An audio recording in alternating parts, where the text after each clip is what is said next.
അഹമ്മദാബാദ് വിമാന ദുരന്തത്തിൽ Boeing കമ്പനിക്കെതിരെ pilot association. കുറ്റം പൈലറ്റുമാരുടെ തലയിടാൻ കമ്പനി ശ്രമിക്കുന്നുവെന്ന് ആരോപിച്ച് പൈലറ്റ് അസോസിയേഷൻ രംഗത്തെത്തി. വിമാനത്തിനും എഞ്ചിൻ ഫ്യൂവൽ സ്വീകരിച്ചതിനും യാതൊരു തകരാറുമില്ലെന്നാണ് അമേരിക്കൻ ഏജൻസിയുടെ വിലയിരുത്തൽ. ഫ്യൂവൽ എഞ്ചിൻ സ്വിച്ചുകൾ ഓഫായതാണ് അഹമ്മദാബാദ് വിമാന ദുരന്തം ഉണ്ടാകാൻ കാരണമെന്നായിരുന്നു പ്രാഥമിക അന്വേഷണത്തിൽ കണ്ടെത്തിയിരുന്നത്.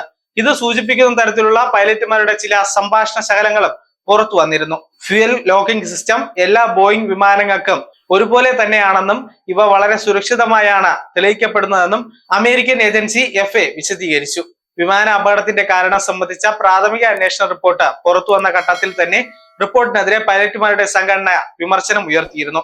പൈലറ്റിന്റെ പിഴവെന്ന് സൂചിപ്പിക്കുന്ന തരത്തിലുള്ള അന്വേഷണം നടത്തി റിപ്പോർട്ട് തയ്യാറാക്കിയതെന്നും കൂടുതൽ വസ്തുനിഷ്ഠമായ അന്വേഷണം നടത്തണമെന്നും എയർലൈൻ പൈലറ്റേഴ്സ് അസോസിയേഷൻ ഓഫ് ഇന്ത്യ പുറത്തിറക്കിയ പ്രസ്താവനയിൽ വിമർശിച്ചിരുന്നു. അഹമ്മദാബാദ് വിമാന അപകടത്തിന്റെ കാരണം പൈലറ്റുമാരുടെ മാത്രം പിഴവെന്ന നിഗമനത്തിലെത്താൻ കഴിയില്ലെന്നായിരുന്നു വ്യോമയാന വിദഗ്ധർ പറയുന്നത്.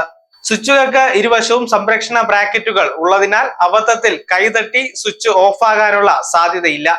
കോക്പിറ്റ് വോയിസ് റെക്കോർഡിന്റെ പൂർണ്ണ ഓഡിയോയും ട്രാൻസ്ക്രിപ്റ്റും പുറത്തു വന്നാൽ മാത്രമേ ഈ കാര്യത്തിൽ വ്യക്തത ഉണ്ടാകൂ എന്നാണ് പൈലറ്റുമാരുടെ നിലപാട്. News desk zag news. നേരിന്റെ വാർത്തകൾ നിങ്ങളുടെ വിരൽത്തുമ്പിലെത്താനായി സാഗ് ന്യൂസ് ചാനൽ സബ്സ്ക്രൈബ് ചെയ്തും ഷെയർ ചെയ്തും ഒരു ശരിയായ മാധ്യമ നിലപാടിനൊപ്പം നിൽക്കാൻ ഞങ്ങൾ നിങ്ങളെ ക്ഷണിക്കുന്നു.